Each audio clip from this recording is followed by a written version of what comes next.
और पंच मना विदेह, ये कर्म भूमियां।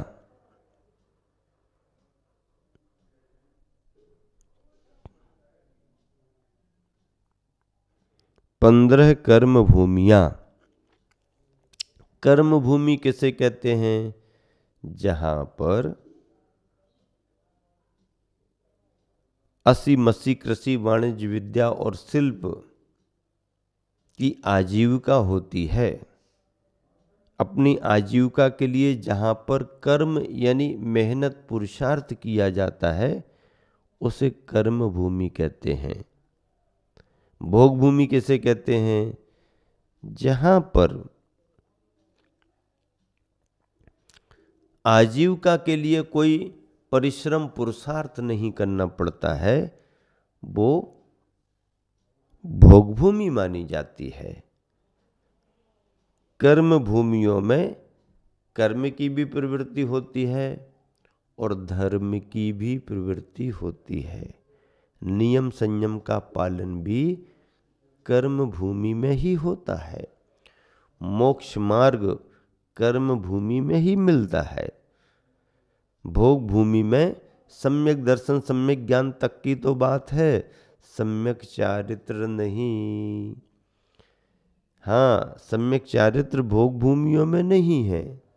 कर्म भूमि में सम्यक दर्शन, सम्यक ज्ञान और उसके साथ सम्यक चारित्र भी है। ऐसी 15 कर्म भूमियों में आतापन, वृक्षमूल, अभ्रावकाश। आतापन ग्रीष्म संबंधी योग को आतापन योग कहते हैं। वृक्षमूल वर्षा योग को वृक्षमूल कहते हैं। वृक्ष के मूल में, वृक्ष के नीचे, खुले मैदान में नहीं, वृक्ष के नीचे वृक्षमूल। अभ्रावकाश, अभ्रावकाश का मतलब क्या है? हाँ, आसमान के नीचे, खुले आसमान के नीचे, कहीं कोई आवरण नहीं, कहीं कोई आवरण नहीं। अभ्रावकाश, अभ्र आसमान, उसके नीचे स्थान, अभ्रावकाश। कायोत्सर्ग, कायोत्सर्ग काय संबंधी ममत्व का त्याग करना और मन वचन काय की एकाग्रता रखना कायोत्सर्ग है। मौन, मौन धारण करना, बोलना नहीं, वचन व्यापार नहीं करना। हाँ, वचन व्यापार नहीं करना, बोलना नहीं, ये मौन है। वचनों से नहीं बोलना भी मौन है और संकेतों से भी किसी बात का एहसास नहीं कराना, ज्ञान नहीं कराना भी मौन माना गया है। हाँ, बिना वचनों के हम देख करके भी बहुत कुछ बोल सकते हैं। मौन में भी हम अपने दृष्टि से, संकेतों से बहुत कुछ संकेत दे देते हैं।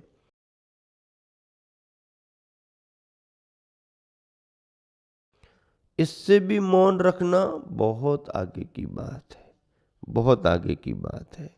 मौन, वीरासन, वीर आसन लगाना। आसन में अनेक प्रकार की आसन होती हैं। वीरासन लगाना, मौन रहना, एक पार्श्व में रहना, एक पार्श्व से शयन करना।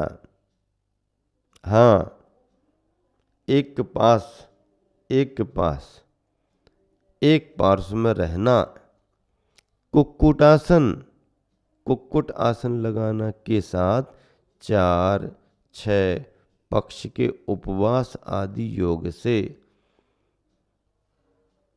एक दिन का उपवास, 2 दिन की बेला, 3 दिन की तेला, 4 दिन का चौला, फिर 6 दिन का, 15 दिन का पक्ष आदि आदि, इस प्रकार से उपवास करना।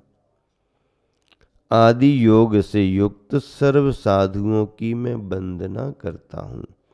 इस तरह से जो साधुगण मिल रहे हैं, ऐसे योग धारण करने वाले, उनकी मैं वंदना करता हूँ, नमस्कार करता हूँ। वंदना करता हूँ, नमस्कार करता हूँ। क्यों करता हूँ वंदना, क्यों करता हूँ नमस्कार? मेरे दुखों का क्षय हो। क्या क्षय हो?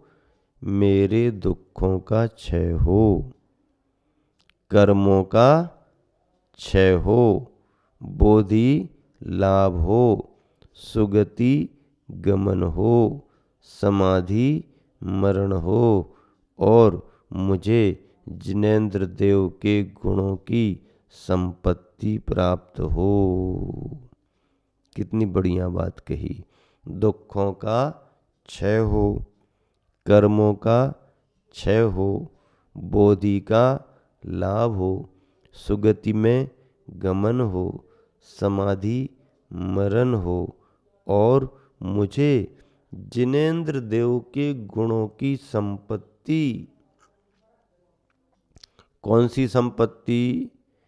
जिनेंद्र भगवान के गुणों की संपत्ति। जिनेंद्र भगवान के गुणों की संपत्ति मुझे प्राप्त हो। योगीश्वर सद्भक्ति का करके कायोत्सर्ग, आलोचन उसका करूं ले प्रभु तो संसर्ग। क्या कहा गुरुवन ने पद्यानुवाद में? योगीश्वर सद्भक्ति का करके कायोत्सर्ग, आलोचन उसका करूं ले प्रभु तव संसर्ग। अर्ध सहित 2 दीप, अर्ध के साथ आधे के सहित 2 दीप, अर्ध सहित 2 दीप तथा 2 सागर का विस्तार जहां। 2 दीप और 2 सागर का विस्तार जहां पर है, अर्ध सहित 2 दीप तथा 2 सागर का विस्तार जहां, कर्म भूमियां 15 जिनमें संतों का संचार रहा। कर्म भूमियां 15, पन्नारस कम भूमेशु, 15 कर्म भूमियां, 15 कर्म भूमियां, कर्म भूमियां 15 जिनमें संतों का संचार रहा। संतों का संचार रहा। वृक्ष मूल अभ्रावकाश और आतापन का योग धरें। वृक्ष मूल अभ्रावकाश और आतापन का योग धरें। मौन धरें, वीरासन आदि का भी जो उपयोग करें। मौन धरें, वीरासन आदि का भी जो उपयोग करें। मौन को धारण करते हैं, वीरासन आदि आसन लगाते हैं, इन सब का वह उपयोग करते हैं। मौन धरें, वीरासन आदि का भी जो उपयोग करें। बेला तेला चोला छैला, पक्ष मास 6 मास तथा। क्या बात है! बेला, तेला, चोला, छैला, गुरुवन ने लिखा है। 2 दिन, 3 दिन, 4 दिन, 6 दिन, पक्ष, माह आदि आदि 6 माह सब लिखा है। बेला, तेला, चोला, छैला, पक्ष मास 6 मास तथा मौन रहें, उपवास करे हैं। मौन रहें, उपवास करे हैं। करे न तन की दास कथा, तन की कथा नहीं करते हैं। तन को दास बना करके रखते हैं, उसकी कथा नहीं करते हैं। तन को थोड़ा संभालना तो पड़ता है, हाँ, सजाना नहीं पड़ता है। सजाना नहीं, संभालो। तन का उपयोग तो करो, पर तन का उपभोग मत करो। उपभोग करने में और उपयोग करने में बड़ा अंतर है। ये शरीर माध्यम बनता है साधना का, सिद्धि का कारण बनता है। जब यह शरीर औदारिक तन साधना और सिद्धि का कारण है, तो इसे संभाल करके रखना पड़ेगा। साधन को संभाल के रखा जाता है ताकि उसका अच्छा उपयोग कर सकें। तो साधन को संभालो तो, लेकिन सजाओ नहीं। साज सज्जा के चक्कर में मत पड़ो। शरीर की सार संभाल तो होना चाहिए, पर साज सज्जा नहीं होना चाहिए। साज सज्जा मोह की प्रतीक है। साज सज्जा किसकी प्रतीक है? मोह की प्रतीक है। और शरीर को संभालना, उसका उपयोग करना, उसे साधना में सहायक बनाना, यह ज्ञानी का काम है, विज्ञानी का काम है। इसलिए तन की दास कथा करे ना, तन रंजन की बात नहीं करते, मन रंजन की बात भी नहीं करते। ज्ञानी योगी तन रंजन की बात नहीं करते, मन रंजन की बात भी नहीं करते, आँखों के अंजन की बात भी नहीं करते, दांतों के मंजन की बात भी नहीं करते। दांतों के मंजन की जरूरत नहीं, आँखों के अंजन की जरूरत नहीं, तन के रंजन की जरूरत नहीं, मन के रंजन की जरूरत नहीं। तो जरूरत क्या है? मनोभंजन की जरूरत है। मन का भंजन करो, मोह का भंजन करो। मोह का भंजन करो, मन का भंजन करो, इसकी जरूरत है। और ऐसा जब करोगे तो तुम फिर निरंजन पद को प्राप्त हो जाओगे। निरंजन पद को प्राप्त हो जाओगे। निरंजन पद को पाने के लिए सब तरह के मंजन व्यंजन छोड़ना पड़ेंगे। न खाने में व्यंजन और न दांतों का मंजन, न आँखों का अंजन, न मन का मनोरंजन। मोह का भंजन करो। मोह का भंजन किया तो ये सारे अंजन मंजन रंजन व्यंजन सब दूर हो जाएंगे और निरंजन पद की प्राप्ति होगी। निरंजन पद तुम्हारे को मिलेगा।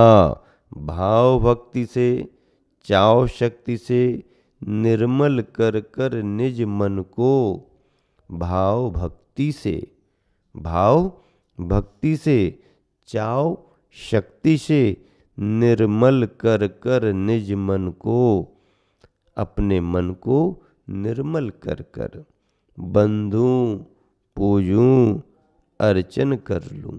बंधु पूजूं अर्चन कर लूं। नमन करूं इन मुनिजन को, नमन करूं इन मुनिजन को। इन मुनियों को, किन मुनियों को? योगियों को, साधकों को, जिन्हें भदंत कहा है।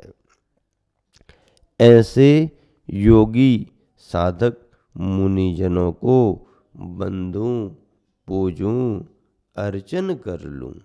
बंधु भी, पूजूं भी और अर्चन भी कर लूं। कष्ट दूर हो, कर्म चूर हो, बोधि लाभ हो, सदगति हो। क्या? कष्ट दूर हो, कर्म चूर हो, बोधि लाभ हो, सदगति हो। उद्देश्य तो देखो कितना अच्छा है, कष्ट दूर हो। कौन सा कष्ट? संसार का कष्ट। संसार का कष्ट नहीं, जो जन्म जरा और मृत्यु का कष्ट लगा हुआ है। जन्म जरा और मरण की व्याधियां, बीमारियां लगी हुई हैं, कष्ट दूर हो। कर्म चूर हो, कर्म चूर चूर हो जाए। बोधि लाभ हो, बोधि का लाभ हो, बोधि का लाभ हो। सदगति हो, कौन सी गति हो? सदगति हो। दुर्गति से बचो, सदगति की प्राप्ति करो। शुभ गति सदगति हो। वीर मरण हो, वीर मरण हो, वीरता पूर्वक मरण हो, समाधि मरण हो। जिन पद मुझको मिले, मुझको जिन पद मिले, कौन सा पद मिले? जिन पद मुझको मिले, सामने सन्मति ओ। इस तरह से गुरुवन ने योगी भक्ति का पद्यानुवाद करते हुए योगी भक्ति के अर्थ को स्पष्ट किया है। और जब अर्थ स्पष्ट होने लगता है शब्दों का, शब्दों का अर्थ स्पष्ट होने लगता है, तो फिर हम परमार्थ से जुड़ने लगते हैं। हाँ, अर्थ यदि हमारे ख्याल में आ गया तो परमार्थ को पकड़ना, परमार्थ को पहचानना आसान हो जाता है। और यदि परमार्थ को हम नहीं पकड़ पाए, परमार्थ को यदि नहीं पकड़ पाए, तो शब्द केवल शब्द ही रह जाते हैं, अर्थ भी गहराई में नहीं ले जा पाता है। इसलिए शब्दों से उनके अर्थ को समझ करके परमार्थ को प्राप्त करने का लक्ष्य बनाना चाहिए। हमारा शब्दों का अर्थ परमार्थ को प्राप्त कराए, अर्थ परमार्थ से जुड़े, इसी शुभ भावना से विराम देता हूँ। महावीर भगवान की जय।